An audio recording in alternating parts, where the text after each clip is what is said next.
Hello everyone. Here's the next chapter of The Wrong 10 Seconds. In the opening, we met Charlie on a Wednesday afternoon, finishing his shift at a cut-price supermarket. This is chapter 2. This is Phoebe, also on Wednesday afternoon. Trembling, Phoebe Taylor stopped recording. She pocketed her Samsung phone and wriggled her hands into her hoodie sleeves. Would this make her life better or worse? The day had started off all right. She went for one of her photography walks at 6 before the city filled up. Sunlight glowed green off the churchyard's mossy stone wall. Phoebe took a picture. In her council estate, someone had tossed empty bottles on a tub of solidified road grit. The WKD bottle still had some inside. Phoebe captured a photo of the blue liquid pierced by a rainbow straw, an oasis on the stale sand desert. Were you still hard if you drank alcohol through a rainbow straw? Were oases real? Phoebe doubted whatever she hadn't seen for herself, so anything outside of Wollaston, basically. Towering sand dunes, sparkling waters, people who didn't try to be hard, all seemed impossible. At home, she asked her parents about alcohol and oases, but they were getting ready for work and weren't in the mood. So Phoebe went to her box room, its walls crowded with pictures, to draw what she'd seen, working from the photos on her phone. After her parents had gone, though, and Phoebe's older brother and sister went out to play rugby or visit the nails salon, Phoebe lost it, like always. The ticking of the kitchen clock stalked her. Up the street, a lawnmower droned. Phoebe hunched over her sketchbook, trying to curl into the comfortable round pencil strokes of her stone wall, but the lawnmower whined toward her house, then back, then toward her again, building strength to crash through the door. And from the other rooms, accusations flew at her. Her brother's rugby trophies, her sister's and her mother's tubs of makeup reminded Phoebe, "You've never been good enough for us. You're alone. You're not right." So Phoebe had gone to Shiana Harrow's house. Shiana always let Phoebe in. Back in junior school, Shiana said her mum made her play with Phoebe out of pity. Once they started secondary school, Shiana confided that actually her mum found Phoebe as ridiculous as Shiana did. And now they were 14, starting GCSEs at the end of the summer holidays, Phoebe had to pay to hang out with Shiana and her best mate Megan Turvey. All Phoebe needed to do was star in unflattering Instagram posts to earn a place to belong. "Ginge," Shiana would say while Megan laughed, "let me record you saying you want to suck off Noah Hedricks." And Phoebe obeyed, infected with their giggles, twerking for Shiana's iPhone. Escaping her house made her high. It must be like taking drugs, this feeling that it wasn't really her doing those things.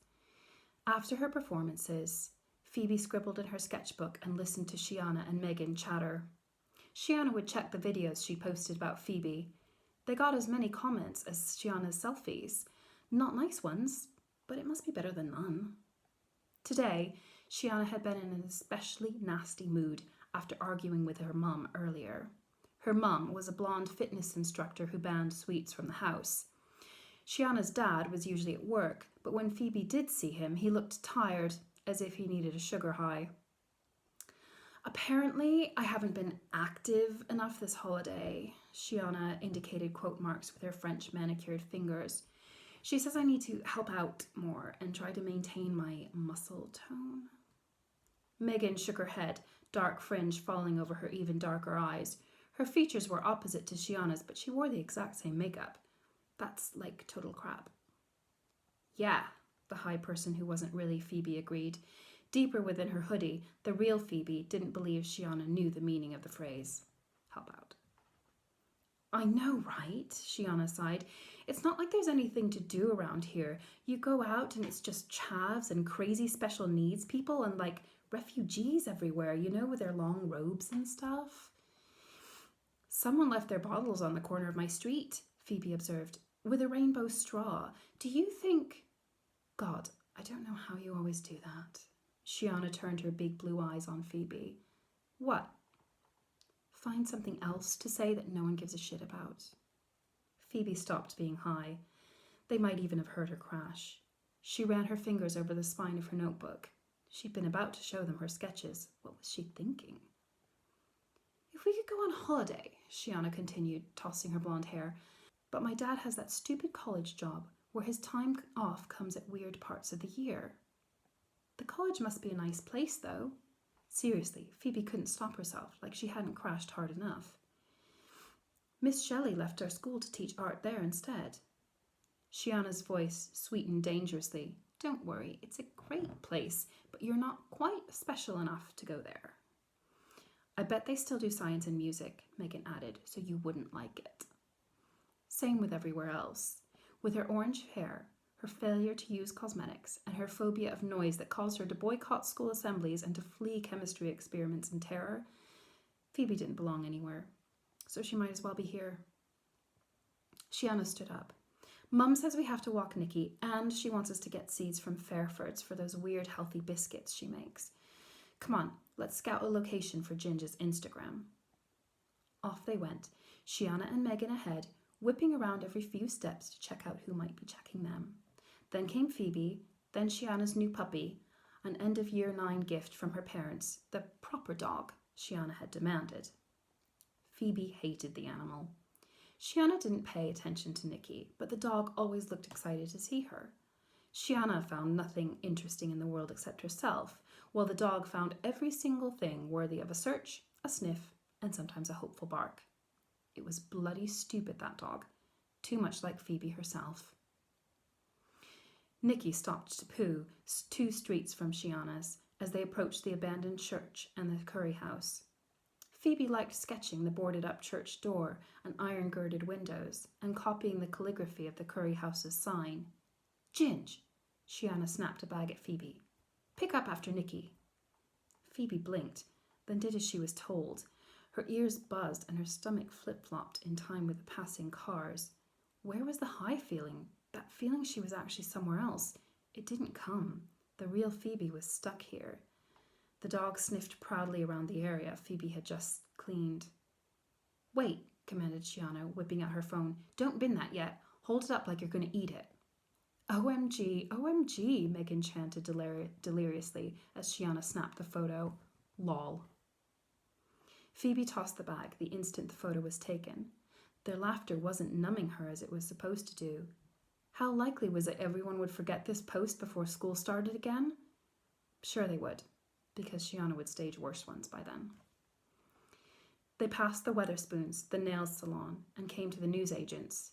Phoebe was so distracted she forgot her favourite sights along the way. The silhouette of an alien spray-painted on the bus stop. The Art Deco trim around the Weatherspoons that used to be a cinema. The dahlias planted beside the pavement. This time, Phoebe looked up and they were at the shops.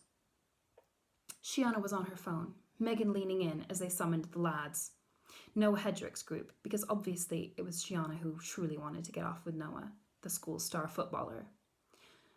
Right, they're coming from the skate park to meet us.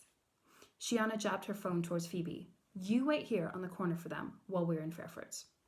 You don't want to go in the shop, Megan reminded Phoebe. It might be noisy. Like that mattered after what Phoebe had just been through. She shrugged at the ground. She thought she still smelled dog poo. Maybe she'd got some on her. The other girls darted round to the Fairford's entrance, Shiana calling behind her, and make sure no one steals Nikki. She was like dead expensive. Phoebe didn't want to see Nikki or Noah ever again, and she was trapped between both. She looked back the way they'd come and wondered if her sister Kaylee was in the nail salon. What if Phoebe burst in, crying that she was being bullied? Imagine if Kaylee rallied her pretty friends and rushed to Phoebe's defense. But Phoebe knew her sister would echo their parents. What do you expect? You never do yourself any favors, do you? Phoebe studied the patterns of gum spat on the pavement and made constellations of them. Safer to keep your head down all the time. Don't meet anyone's eye. She could navigate with gum patterns. They always clustered near entrances. And if the wads still had colour, they'd been spat out quick, like outside school. Then she scanned the main road, past where they joined at the Curry House intersection, to see if Noah, Max and Tom were approaching. Not yet, thank God. She hadn't seen them since Shiana made her record the last video about Noah. Phoebe paced away from the newsagents and peeked around Fairford's side wall. Nikki was tied to a post, looking freaked out, as if she missed Shiana. The dog was that stupid. A man came from the supermarket and bent beside Nikki, speaking softly to her. He had grey hair and glasses, like a dad on an American sitcom, and navy clothes like the Fairfords workers. Phoebe crept closer to take a photo. Later, she might try sketching his kindness. But as she swiped for the camera on her phone, his face changed. She thought she heard him say, "Hurry." Then more clearly, "Have a run." The man stood up. He'd unlooped the dog's chain. Phoebe pressed her phone's video icon. Heart pounding, and the recording bleeped on while the man clattered the nearby shopping trolleys at the dog. Nikki ran. She disappeared from the phone lens, and Phoebe spun to refocus on the man, who strode her way, smiling. Phoebe lowered her phone so fast she dropped it, stuck her foot forward so the Samsung's screen met her dap, and the phone flopped face up with the red recording light still on. She snatched it and stopped recording. The man had disappeared in the car park. She needed to disappear too. Have a run. The words scrawled themselves in her brain. She wasn't sure whether to laugh or curse. Shiana and Megan rounded the corner, handbags swinging. "Aren't they here yet?" Phoebe stared. "Who?" "The lads. Bloody hell, you're thick." Shiana passed an energy drink from her bag to Megan, then found one for herself. "Stop looking bulgy-eyed. What's the matter with you?" "What's the matter with you? Aren't you forgetting something?" "No, get off your period." Shiana rummaged in her bag. "That reminds me, I bought something for you." You did?" They'd never given her anything, aside from the occasional crisp. Phoebe forgot the dog for a minute. Shiana held up a package of incontinence pads, its front featuring a photo of a wrinkled lady in a hazy flower meadow. "Here, since you're so eggy today." "Lol," murmured Megan, sipping her drink. That was when Phoebe decided about the video. "You're the one who's thick," she shouted at Shiana. "You haven't noticed your dog's gone, you selfish cow." "What?" Shiana whirled around, while Megan spat monster in surprise. "Nikki! Where's my Nikki?" Phoebe backed away. "You'd rather bully people than look after your puppy. You never deserved her." "You were supposed to look after her," Megan accused. "And watch for Noah and his stupid lads? I'm not your slave." "What happened? What did you do to my dog?" Shiana shrieked. "I didn't do anything. Some guy untied her and she ran." "You're lying." Sobbing, Shiana threw a clawing hand out, but Phoebe sidestepped it. "No," Phoebe insisted. "Everyone who knows you should run and never look back." So Phoebe did, bumping past the mums who'd gathered their pushchairs at the newsagents, and then hurrying by Noah, Max, and Tom. In her lonely house, Phoebe sketched the WKD bottle oasis, though it came out bleak and grey. She spent most of the time drumming gritty dots of sand into her sketchbook. Rage told so loudly in her ears, she managed to ignore the ticking clock and the humming refrigerator for the rest of the day. It was like a new kind of drug.